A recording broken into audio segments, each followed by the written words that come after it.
Hello and welcome to another episode of Talking About Adaptability. Today we're going to Malaysia to Mr. Ronald Lee. Sounds great. Let's go.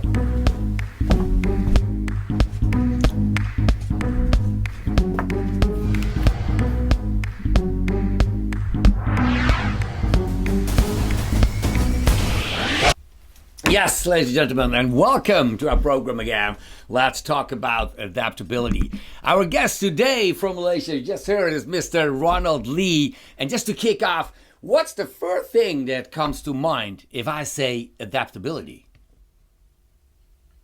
I think it's a very important skills in this very fast-changing world because things are changing so fast. So you need to get adapt to it fast as well. I believe. That's a great opening line. Let's talk. Okay, thank you very much, Mr. Ronald Lee, and welcome to my show. First of all, you're from Malaysia. Yes.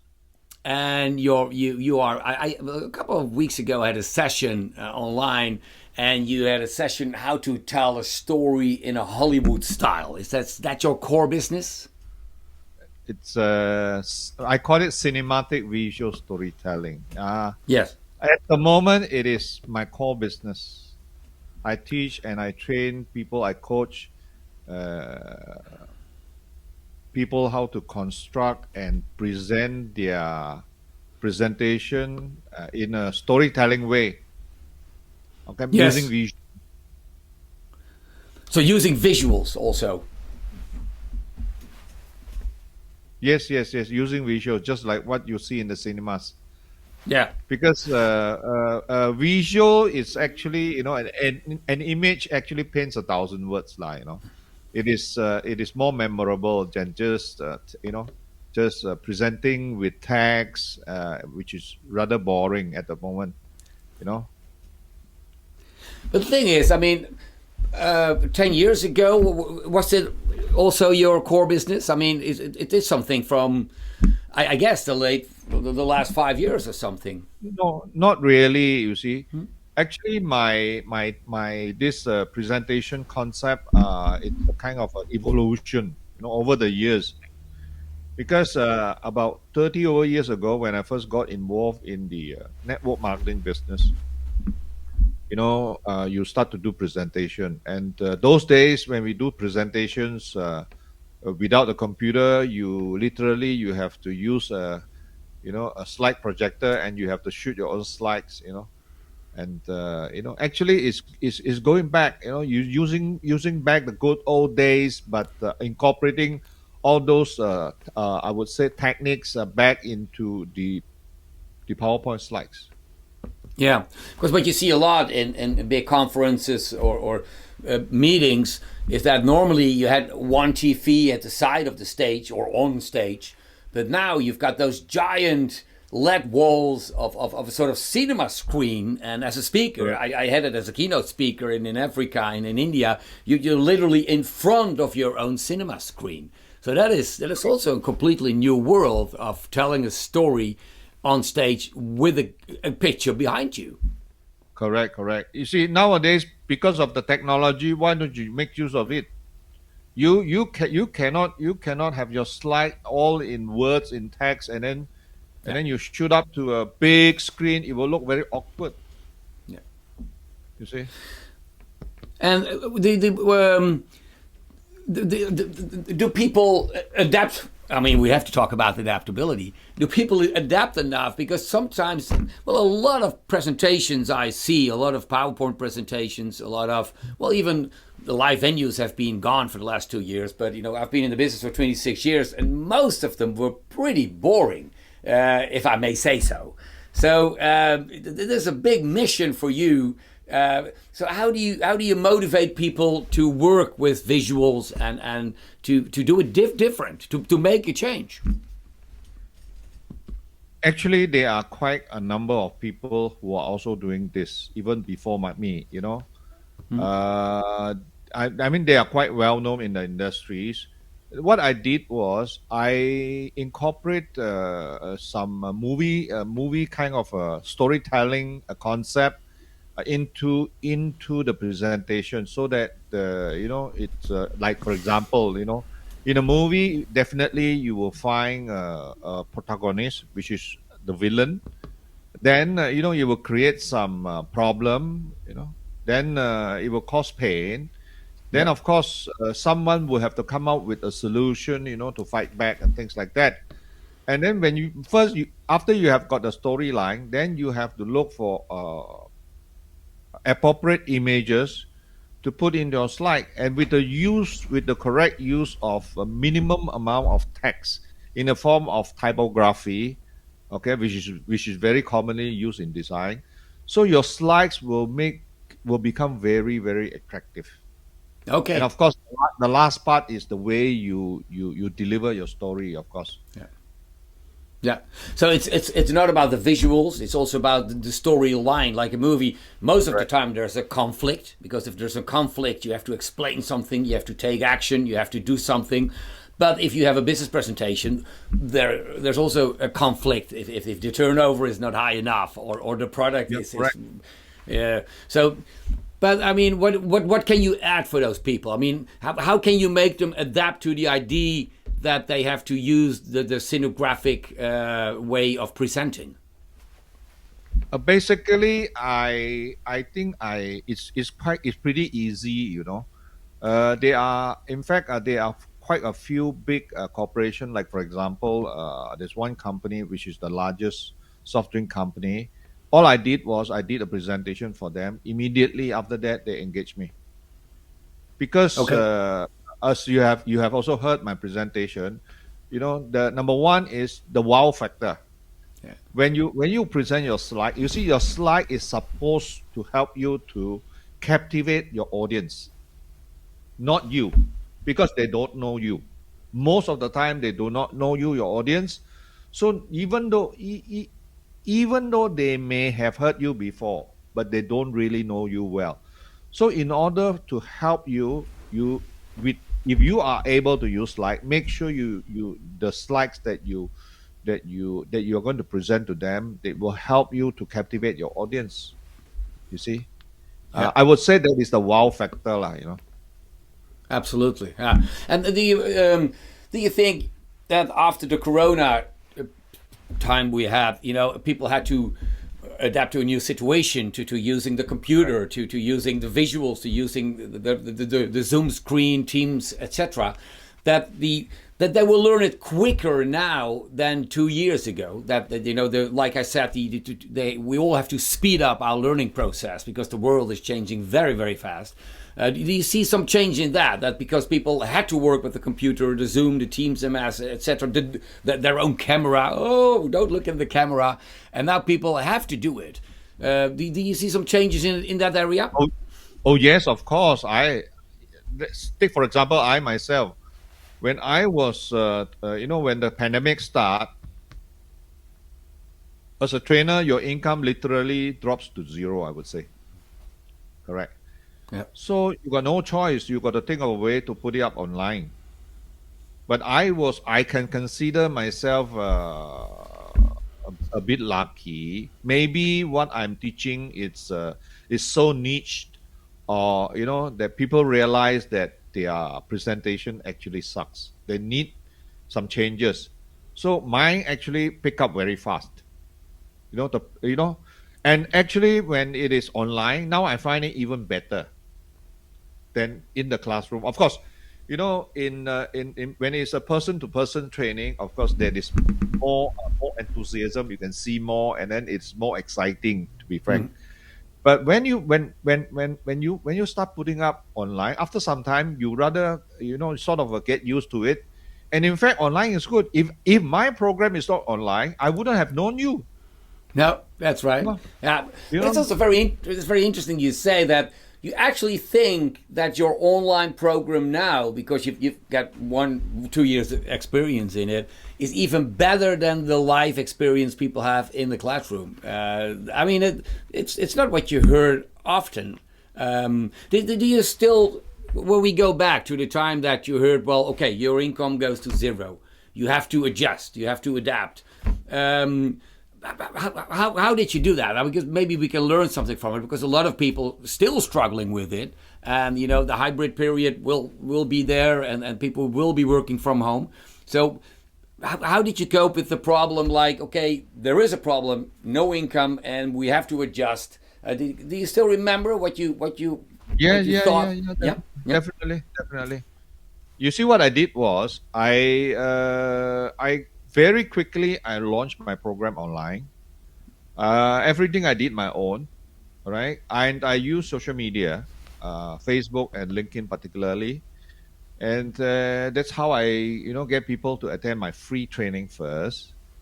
And of course, initially, because I'm not known online, not known, nobody knows me online, so I have to make my program very, very affordable. Yeah. And not only that, and I invite some of my trainers friend. I've got plenty of friends who are also trainers, and I told them, why don't you sit in and sort of listen, and at the same time, if you like my ideas, you can use it, and all I want you to do is to give me feedbacks. Okay. And because of that, they start promoting my programs for me. Okay. So, but that's great. So you sort of created a momentum using your own network. Correct. Okay, that's interesting for a lot of people who are watching. It's like you always have to start, and when you start something new, you always think, Correct. well, it might go wrong, or I don't have experience in that area because you start something new. But this is a very wise thing to do when you go to the people in your first network, so your friend group, like you said, and you just ask them, well, join me right now, and just lift me up till the people think, wow, this is actually a great product, and maybe you can even raise your price or whatever, because then the word is out there. Correct. Yeah, yeah. Very good. And like in the beginning, I asked you because my talk is about adaptability, and you said, well, the world is changing very fast. What do you think? What are the biggest challenges we are facing right now? The biggest challenges is I find that, in fact, many of my friends who are staff or are business people, they are not comfortable for changes. They do not adapt and make changes quick enough. Mm-hmm. And in business today, whatever business you are doing, you have to be fast. If not, then you're going to suffer losses very quickly Yeah. because your income actually literally it just dropped down to zero. Mm-hmm. So I would say that the biggest challenge, because we do not know, even though the vaccine is out, but we do not know when this is going to be back to normal. It may take another year, it may take another 2 years. But if you are not going to adapt and change, do you have enough finances to last through that 1 or 2 years, which is Mm-hmm. very important, you see. You need to survive first, so you need to adapt. So this is one thing, and I find that many of my friends are still sticking to what they are doing. They are not willing to change. In No, today's, even without the pandemic, the world is changing very fast. You need to absolutely. adapt. Long-term goals do not work anymore.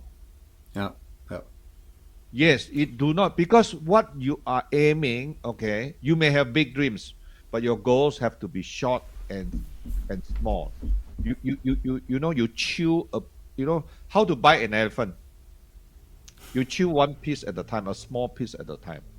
Mm-hmm. So in today's long term goal, I don't think it work anymore. You do take small steps.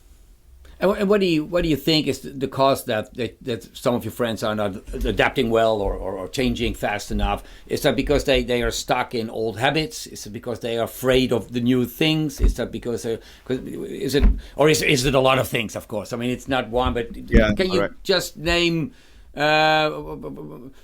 one cause that we can all be inspired by? It's like or learn from. And one reason I think they are, changes is is not easy. It's easy to just mention the word change. Everybody Hmm. know, change, Hmm. change, but to really change, it is not really that. There are a lot of things you have to make sacrifices. I would say lah. So at the present moment, those people who actually make changes quick and adapt quick enough, those are the people who are doing well. In fact, to be very frank with you, Yeah. I am doing much better now than before the pandemic. Wow. Wow. I got two business also doing very well. Great. It's better than before the pandemic. Actually, before the pandemic, at one time I was still struggling. Hmm. But because of the pandemic, I got no choice. I got to Yeah. adapt. So it's about That how fast you can change. I would say lah. You know. that's a So, great story. I mean, like for example, I give you another example. yeah. Hmm. Uh, I have never do, I have never done my program online before. So the No. first thing is I go to YouTube. I go and learn. I go and learn. Yeah. I have to buy a webcam. I have to buy a microphone. You have to be a bit professional in because nobody see you. No. So I have to buy my lighting. I attended your talk. Okay, you talk about lighting. I already got. Then you talk about reflector. I quickly went in. I didn't buy. I go make because you teach me how to make. You know what I mean? Yeah. So, Well, so you that's the have to. same what I did. Yeah. I mean, everything we see now in this studio. I mean, I've been on stage for 26 years, and I had 4,500 live performances on stage. And suddenly, bam! I was sitting in my home, and the same as you. I didn't wait for months. I instantly thought, okay, well, I have to go out there, and I did something with camera, so it was not totally new for me. But this whole studio setup and the 4K cameras and everything I invested in, that made a change for me. That clients thought, wait a minute, this guy is still going on and he's still working. And even when the pandemic is closing in the Netherlands, it's going pretty well. It's not open yet, but there are some events, and so clients see, well, that you're still on the job, and it's even more for you because you can be booked live, I guess, and you, if Correct, people correct. in a company have an in-company gig, you will go there. But it's great to hear that you're even better online. Yes, yes, That is amazing. correct. Yeah. In fact, Yeah. yesterday I just received an email from Nick, who was also one of the VSAI members. Yeah. He is the president of the Rotary Club of New York. He sent me an invitation to give a talk for the club. Wow. You see, if not because of putting up online, I would not have known Dr. Mohammed. Dr. Mohammed No. invited me to talk in the VSAI. Then I Yeah. would not have met Nick. I would not have met you. You see. Absolutely. So Wow. when one door closes, not one door opens, many No, a doors lot are of hours. Absolutely, absolutely. Yeah. Oh, wait a minute. That's my studio manager. Most of the time, I forget a question. I've got a great studio manager. Yes. ใช้ Yes. สุภาใช้น้ำมันไทยไป Oh, yeah. Yeah. That's a great idea. Yeah. Yeah. Okay, I will. Thank you. Yeah. Yeah. But, I almost forget because because you told your story how you did a great job in being better because of the pandemic. It was, can I say that the pandemic was a sort of wake up call for you, that you were actually doing your job and you were giving your training, and suddenly this pandemic is then, because of the panic, because of the struggle, you had to come out as a better human. Is that correct? partially, I would say. Okay. I mean, I have been adapted to changes for many years because I have done many things in my life. At one point in my life, when I have nothing to do, when Uber just came into Malaysia, I even become an Uber driver. Okay. Okay, and the money was good initially. Yeah. I was curious, and I tried to adapt Sure. many things. And when the pandemic strike, of course, I cannot just sit at home and do nothing. So what I did was quickly implement what I want to do, and it just take off. That's it. So Great. I would say anything, if you have anything in mind, you don't have to think too much, because actually if you overthink, it will kill your idea. You just launch it. It doesn't matter. And I tell myself, even though I got one participant, I will still do it. great. That's a great mindset. I love that. And like you said in the beginning, to close off, we are in a quick changing world, so we don't have the time to overthink everything. If you have an idea, just go out there, make a mistake, learn from it, and and find coaches, find your network, find people who've been there before. So that was a great piece of advice. So to close off, Mr. Ronald Lee, can I ask you a personal question? Of course. Of course. Even Well, if for not that, business. for that, I've got the wheel of questions, and the nice thing is that question number 1 is the most easy question, and question number 8 is the difficult questions, and I've got 8 questions from the octopus, because the octopus is my logo. I think that's a very intelligent animal. So let's spin the wheel. Are you ready for it? I cannot. It's not Okay. programmed. It is absolutely. Let's see. We are going over here, and it will be question number. Let's see it close. It's gonna be. Oh, that's gonna be a good number. Yes, question number 4. Question number 4. Let's see. Question number 4. Personal question. It's number 4. I just check it. Show it. What is your favorite animal?